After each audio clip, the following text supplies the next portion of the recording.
அனைவருக்கும் வணக்கங்கள். நாணயங்கள் சேகரிப்பாளர்களுக்கு ஒரு நாணயமான பதிவு. தமிழுக்கும் அமுது என்று பெயர். அழகான வெள்ளிக்கிழமை. இன்றைய பொழுது ராஜேஷ் கலெக்ஷன் சப்ஸ்கிரைபர்ஸ்க்கு மட்டுமல்ல, உலக மக்கள் அனைவருக்குமே இனியதொரு பொழுதாக அமைவதற்காக எல்லாம் வல்ல இறைவனை வேண்டிக் கொள்கிறேன். ஒரு சின்ன குட்டி பதிவு தான். மாவீரன் லெனின், ரஷ்ய நாட்டு அதிபர் 1967 இந்த நாணயம் வெளியிட்டாங்க. அப்போ யுஎஸ்எஸ்ஆர் அதுக்கு பேர். அதுக்கு நான் அடிக்கடி united state of Soviet Russia அப்படிமே, இன்னொரு sir united socialist Soviet Russia அப்படின்னு சொல்லுவார். ரெண்டுமே கரெக்டு தான். ரஷ்யன்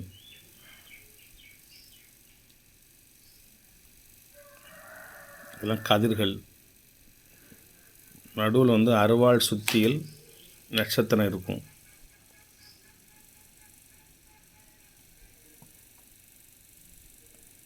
அரிவாள் சுத்தியல் நட்சத்திரம்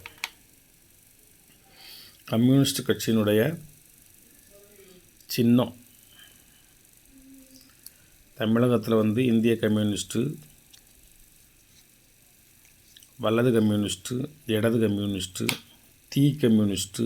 நான் சின்ன வயசாக இருக்கிற லட்சுமி தீ கம்யூனிஸ்ட்னு சொல்லுவாங்க. இவர் இந்த கையை காமிச்சுக்கிட்டு நிற்கிற, இதை சுற்றி ஒரு டை போடுவாங்க அந்த மேலே. இது டபுள் டைன்னு நினச்சிடாதீங்க. இது அருவாள், அருவாவினுடைய வளைவு, அரிவாள். இது கீழே புடி இருக்குது, அரிவாள். நம்ம வெட்டறிவாள்னு சொல்லுவோம்ல, அது மாதிரி வெட்டறிவா. இது அரிவா. இவருக்கு பின்னால் ஒன்று சதுரமாக செவ்வாய் வடிவத்தில் இருக்கா, அது புத்தகம் இல்லை, அது தான் சுத்தியல். இது அருவாள், அது சுத்தியல், இது நட்சத்திரம். மூணும் சேர்ந்து சின்னத்துக்குள்ளே லெனின் நிற்கிற மாதிரி. லெனினுக்கு இன்னொரு பேர் மாவீரன் லெனின்.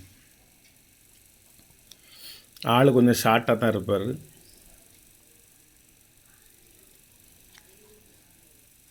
நீங்கள் சொல்லுவீங்கள தென்னாட்டின் பெர்னாட் ஷா அப்படின்னு ஒரு அறிஞரை வாழ்த்துவீங்கள, அது மாதிரி ரஷ்யாவில் ஒரு பேரறிஞர் இருந்தார், பெர்னாட் ஷா. இவருடைய பீரியடில் இங்கிலாந்தின் பிரதமராக வின்ஸ்டன் சர்ச்சில் இருந்தார். அமெரிக்காவின் அதிபராக ரூஸ்வெல்ட் இருந்தார். இந்த வின்ஸ்டன் சர்ச்சிலும் ரூஸ்வெல்ட்டும் லெனினும் சேர்ந்து ரஷ்யாவில் செஞ்சதுக்கத்தில் ஒரு மீட்டிங். அந்த மீட்டிங்கில் அந்த பேரறிஞர் பெர்னாட் ஷா அவர்கள் பேசுகிறாங்க. இவர் குட்டையாக இருக்கிறனால இவர் சேரில் உட்காந்துருக்கிற சமயம் இவர் கால் தொங்கிக்கிட்டே இருக்குமா, தரையில் படாதான். அந்தளவுக்கு ஷார்ட். தமிழ்நாட்டில் உள்ள எல்லா தலைவர்களுமே ஷார்ட்டு தான். பேரறிஞர் அண்ணா குட்டையான மனிதர், புரட்சித் தலைவர் குட்டையான மனிதர், ஈவேரா பெரியா குட்டையான மனிதர், கலைஞர் குட்டையான மனிதர். நிறைய பேர் நாட்டை ஆண்டவங்க பூரா குட்டையான மனிதர்கள் தான். அது மாதிரி இந்த லெனின் அவர்களை அந்த பேரறிஞர் பேசும் பொழுது, லெனின் அவர்களே, நீங்கள் அரியணையில் அமர்ந்திருக்கும் பொழுது உங்களது கால்கள் கூட இந்த தரையை தொட மறுக்கின்றன. உங்களை மாவீரன் லெனின் என்று இந்த மக்கள் அழைக்கின்றார்கள் என்று பேசினார், உரையாற்றினார், சொற்பொழிவாற்றினார். யாராலும் அசைக்க முடியாத மிக பெரிய பெரிய தலைவர்களாக இருந்தாலும், சர்வாதிகாரியாக இருந்தாலும், ஜனநாயகவாதியாக இருந்தாலும், கவிஞர்களும் பேச்சாளர்களும் மேடையில் பேசிவிடுவார்கள். நக்கலாக, நையாண்டியாக ஒரு குத்தி விட்டு பேசிடுவாங்க. அது அவங்களால ஒன்றும் செய்ய முடியாது. வேறு ஏதேனும் அவர்களை பற்றி பேசினால் நடப்பதே வேறு. தமிழகத்தில் அப்படி பல சம்பவங்கள் நடந்திருக்கு. முக்கியமான தலைவர்களை குறைத்து பேசிட்டு சொந்த ஊருக்கு போய் சேர முடியாது. இடையில அங்கங்கே அவர்களது கார்கள் வழிமறித்து கண்ணாடிகளாக நொறுக்கப்படும். அது மாதிரி. ஆனால் கவிஞர்கள் பேசிடுவாங்க, பேச்சாளர்கள் பேசிடுவாங்க. அப்படி பேசையில் அதுக்கு அடுத்து பேச வந்த லெனின் அவர்கள், நான் அரியணையில் அமர்ந்திருக்கும் பொழுது வேண்டுமென்றால் எனது கால்கள் இந்த தரையை தொட மறுக்கலாம். நிச்சயமாக ஒரு நாள் எனது கைகள் இந்த வானை தொடும் என்று சொன்னார். பொதுமக்கள் ஸ்டாண்டிங் ஓவேஷன் என்று சொல்லக்கூடிய அந்த பொதுமக்கள் எழுந்து நின்று ஒரு 5 நிமிடம் கரவொலி எழுப்பினார்கள். அப்படிப்பட்ட ஒரு மாவீரனின் நாணயம் எனது கரங்களுக்கு கிடைத்து 24 ஆண்டுகள் ஆகின்றது. இந்த ஃபோல்டருக்குள்ளே போயே 20 வருஷம் இருக்கும். நாணயம் கிடச்சி ஒரு 5 வருஷம் கழிச்சு தான் அந்த ஃபோல்டரை பற்றிலாம் எனக்கு தெரியும். ராமேஸ்வரத்துக்கு பக்கத்தில் மண்டபம் என்கின்ற ஒரு ஊரில் உள்ள ஷாஜஹான் என்கின்ற ஒரு இஸ்லாமிய நண்பர் எனக்கு இந்த ஃபோல்டரை அறிமுகப்படுத்தினார். அது வரைக்கும் எனக்கு இந்த ஃபோல்டரை பற்றி தெரியாது. பாண்டிச்சேரியிலேருந்து வர வச்சு எனக்கு தந்தார். ஒரு அற்புதமான மனிதர். அவர் நினைவாக இந்த நாணயம் வச்சுக்கிட்டே இருக்கேன். ஒன்று தான், கண்ணே கண்ணு மாதிரி. வலைத்தளத்தில் இவனோட ரேட்டு வந்து 1200 1400 2000 அந்த மாதிரி போட்டிருக்காங்க. நீங்கள் வெளிநாட்டு நாணயங்களை வந்து நீங்கள் இந்திய வலைத்தளங்களில் நீங்கள் அவ்வளோ எளிதில் வாங்க முடியாது. 99% நீங்கள் வாங்க முடியாது. இந்த வெளிநாட்டு நாணயங்களை பூரா நீங்கள் வெளிநாட்டு மின்ட்டு, வெளிநாட்டு யூடியூப்பு, வெளிநாட்டு வெப்சைட்டில் போய் தான் நீங்கள் வாங்கணும். அதுக்கு ஷிப்பிங் சார்ஜ் வந்து $35 $17 $20 போடுவாங்க. அது மட்டுமே 1400 ஆகும். இங்கே நமக்கு வெறும் 50 ரூபா கொடுத்தா போதும் உங்கள் வீட்டுக்கு வந்து சேர்ந்துடும்.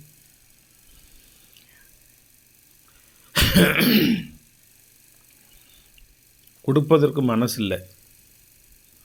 இது மறுபடியும் கிடைக்குமா கிடைக்காதங்கிற ஒரு சந்தேகம் வேறு நமக்கு இருக்குது. இதை கொடுத்துட்டு ஒரு பழமொழி உண்டு, கையில் இருக்கிற தோசையை கொடுத்துட்டு வெண்ணெய் கிழஞ்ச கதை மாதிரி இருக்கிறது ஒன்று. இதை கொடுத்துட்டு மறுபடியும் நான் வேணும்னா அடுத்து நான் வெப்சைட்டுக்கு போய் நான் பதிவு பண்ணி அவன் கேட்குற ரேட்டை கொடுத்து நான் எங்கேயோ ஏதோ ஒரு உலகத்தில் ஏதோ ஒரு மூலையில் எவனுக்கோ ஒருத்தனுக்கு நான் பணத்தை அனுப்பி நான் நாணயம் வருமா வராதா, பணம் போட்டது போனதானா அப்படின்னு சொல்லி நான் சந்தேகப்பட்டுக்கிட்டு எதிர்பார்த்து இலவு காத்த கிளி போல் காத்துக்கிட்டே இருக்கணும். சரி, இது என்ன விலைக்கும் போதும். 500 இருந்தாலும் சரி, 1000 இருந்தாலும் சரி, 5000 இருந்தாலும் சரி, நம்ம கொடுக்குறது நம்மளோட கலெக்ஷன் வச்சதுனால ஒரு 20 வருஷம் இதை பேணி பாதுகாத்ததுனால மாவீரன் லெனின் அவர்களின் நினைவாக இந்த நாணயத்தை வாங்க விரும்புபவர்கள் 1000 ரூபீஸ் கொடுத்துட்டு நீங்கள் வாங்கிக்கலாம். சிசிசிபி அறுவாள் சுத்தியல் நட்சத்திரம் மாவீரன் லெனின் அவர்கள் கையை உயர்த்தி இருப்பது போல் ஒரு ஓவியம், அழகான ஓவியம், கோட்டை சுட்டெலாம் போட்டு நிற்கிற மாதிரி. இது உள்ளே இருந்தே இது 20 வருஷம் ஆச்சு, வெளியே எடுக்கலை. இப்போ நான் வெளியே எடுத்து வேறு ஃபோல்டர் போட்டு இதை ரேஸை பாலிஷ் பண்ணி வைக்கணும்னு எடுத்தேன். சரி, அதுக்கு உரிய நேர காலங்கள் இப்போ இல்லை. இப்போ நான் 1-2 பரவாயில்ல. நான் கொஞ்சம் ஃபீல்டில் இறங்கி நிறைய ஒரு பைத்தியம் பிடிச்ச மாதிரி சேர்த்து வச்சுருந்தேன். இதை யாரும் வாங்கினால் எனக்கு சந்தோஷம், யாரும் வாங்காவிட்டால் எனக்கு ரொம்ப சந்தோஷம். மகிழ்வித்து மகிழ் அப்படிங்கிற மாதிரி கம்யூனிஸ்ட் இந்த காரைக்குடி பக்கத்தில் கூத்தக்குடின்னு ஒரு ஊர் இருக்குது. கூத்தக்குடி, அங்கே சண்முகம்னு ஒரு எம்எல்ஏ இருந்தார். கூத்தக்குடி சண்முகம் அப்படின்னு ஒரு எம்எல்ஏ இருந்தார். ஒரு ஆஜானுபாகவான தோற்றமுடைய ஒரு மனிதர், நல்லா அகலமாக உயர்ந்து வளர்ந்து நல்ல ஒரு பெரிய ஒரு ஜமீன்தார் மாதிரி இருக்கும் பார்ப்பதற்கு. நான் சென்னை எக்மோரில் வச்சு அவரை சந்தித்தேன். பார்த்தாலே விஐபின்னு நீங்கள் ஆட்டோமேட்டிக்காக சொல்லுவீங்க. அப்போ அந்த தோற்றமும் நடையும் என்னை வந்து கவர்ந்தது. நான் தான் இந்த மன்னர்களை பற்றி ஜமீன்களை பற்றிலாம் ஆராய்ச்சி பண்ணிகிட்டே இருப்பேன். என்னுடைய இளவயது தேடலே அதுதான். வயதானவர்களை பார்த்தா விட மாட்டேன், இருந்து பேசுவேன். என்ன செஞ்சீங்க, ஏது செஞ்சீங்க, உங்கள் காலத்தில் எப்படி, இந்த காலத்தில் எப்படின்னு சொல்லி. புது புது அரண்மனைகளை போய் பார்க்க போவாங்க. நான் பழைய இடிந்த இடிபாடுகள், கட்டடங்கள், கோட்டைகள், கொத்தளங்கள், அகழிகள் இதுகளை தேடி போயிட்டே இருப்பேன். அது எனக்கு பிறவி குணம்னு வைங்களேன். அது மாதிரி அந்த நபர் வந்து பார்ப்பதற்கு ஒரு ஆஜானுபாகவான தோற்றத்தோடு நடந்து புகை வண்டியில் வந்து ஏறி அமர்ந்தார். அப்போ யாரும் பக்கத்தில் நெருங்க முடியாது. அவரை சுற்றி 10-50 பேர் கூட்டம் வேறு. அப்போ நான் ஒரு ஆள்கிட்ட மெதுவாக பேர் யார் அப்படின்னு. அவர் எம்எல்ஏவாக இருந்தவர், ஆனால் இப்போ எம்எல்ஏவாக இல்லை.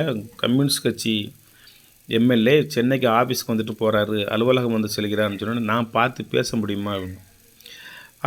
வாங்க அப்படின்னு சொல்லி என்னை அவர் கூப்பிட்டு போனார். கூட்டிகிட்டு போய் பக்கத்தில் உட்காந்து பேசி அவரோட புகைப்படம் எடுக்கலாம். அப்போ வாய்ப்பு இல்லை, செல்ஃபோன்லாம் கிடையாது. உங்களை பார்க்கணும்னு நினச்சேன், பேசணும்னு நினச்சேன் அப்படின்னு. நன்றி, வாழ்த்துக்கள்னு சொல்லி. அப்போ நான் எப்போவுமே டைரி எழுதுவேன். நான் இப்போ ஒரு 40 ஆண்டு காலமாக டைரி எழுதியிருக்கேன். அந்த டைரி நான் வச்சுருக்கேன். அந்த டைரியை கொடுத்து உங்களோட சைன் இதில் போடுங்க அப்படின்னு. அவர் வந்து தமிழ் வாழ்க அப்படின்னு எழுதிட்டு அது கையெழுத்து போட்டு கொடுத்தாரு. அப்போ சொன்னார், நான் உங்களை எனக்கு ரொம்ப பிடிச்சிருக்கு அப்படின்னு. ஒரு உண்மையான ரியல் ஹீரோ. இப்போ அவங்களோட உறவினர்கள் யாராவது இந்த பதிவை பார்த்தீங்கன்னா என்னை கமெண்ட்ஸில் தெரியப்படுத்துங்க. ரியல் ஹீரோ அந்த மாதிரி இருந்தார். அவர் சொன்னார், தென்னாடு சென்று சுடுகாடு சென்று நான் சோதித்து பார்த்ததில் தென்னாட்டவர் எலும்பு என்று எதுவும் இல்லை, வடநாட்டவர் எலும்பு என்று எதுவும் இல்லை, யாருடைய எலும்பு என்று எழுதி வைக்கவும் இல்லை அப்படின்னு சொல்லி ஒரு 4 வரியில் ஒரு குறள் என்று சொன்னார். அதாவது ஒரு அற்புதமான ஒரு 4 வரியான வார்த்தைகள். சுடுகாடு சென்று நான் சோதித்து பார்த்ததில் தென்னாட்டவர் எலும்பு என்று தேடியும் கிடைக்கவில்லை, வடநாட்டு எலும்பு என்று எழுதி வைக்கவும் இல்லை, எந்நாட்டவர் எலும்பு என்று சொல்லி வைக்கவும் இல்லைன்னு சொல்லி செத்துப்போனால் எல்லாம் ஒன்று தான் அப்படிங்கிற ஒரு கருத்தை மையமாக வச்சு ஒரு 4 வரிகள் எனக்கு சொன்னார். வாழ்க்கையில் மறக்கவே முடியாது. அவர் வந்து கவியரசு கண்ணதாசனை எதிர்த்து நின்று வெற்றி பெற்றவர். மக்களை சந்தித்து மக்களிடம் வாக்கு கேட்காமல் தலைமறைவாக இருந்து வேட்புமனு தாக்கல் செய்து வெற்றி பெற்றவர். புரட்சித் தலைவர் எம்ஜிஆர் அவர்களின் ஆதரவு அலைகளினால் வெற்றி பெற்றவர். காரைக்குடி தொகுதி எம்எல்ஏ கூத்தக்குடி சண்முகம் தற்போது அமரராகிவிட்டார் என்று நான் கேள்விப்பட்டிருக்கிறேன். அடிக்கடி அவர் விசாரிப்பேன், எப்படி இருக்காரு அப்படின்னு விசாரிப்பேன். நன்றி, வாழ்த்துக்கள். ஒரு சின்ன பழைய ஒரு மலரும் நினைவுகள் மாதிரி ஒரு நபர் உங்களை அதாவது அறிமுகப்படுத்தினேன். அவரை நான் அறிமுகப்படுத்த வேண்டிய அவசியம் இல்லை, அவர் பெரிய ஆள் தான். இருந்தாலும் அவரை பற்றி ஒரு சின்ன ஒரு நினைவு அலைகள், எண்ண அலைகள், சிந்தனைகள். அனைவருக்கும் காலை வணக்கம். அனைவருக்கும் இன்று வரலாறோடு ஒரு சின்ன குட்டி பதிவு தான். இதை மீண்டும் ஆல்பத்துக்குள்ளே போகுது. இது நான் அவ்வளோ சீக்கிரத்தில் வெளியே எடுக்க மாட்டேன். இதை நிறைய வெளியே எடுத்து போட்டிருக்கேன். ஒன்றுன்னா ரெடி பண்ணி மீண்டும் அதை புதுப்பிச்சுக்கிட்டு இருக்கேன். நன்றி, வணக்கம், வாழ்த்துக்கள். சப்ஸ்கிரைப் பண்ணுங்கள், ஷேர் பண்ணுங்கள், லைக் பண்ணுங்கள், கமெண்ட் பண்ணுங்கள்.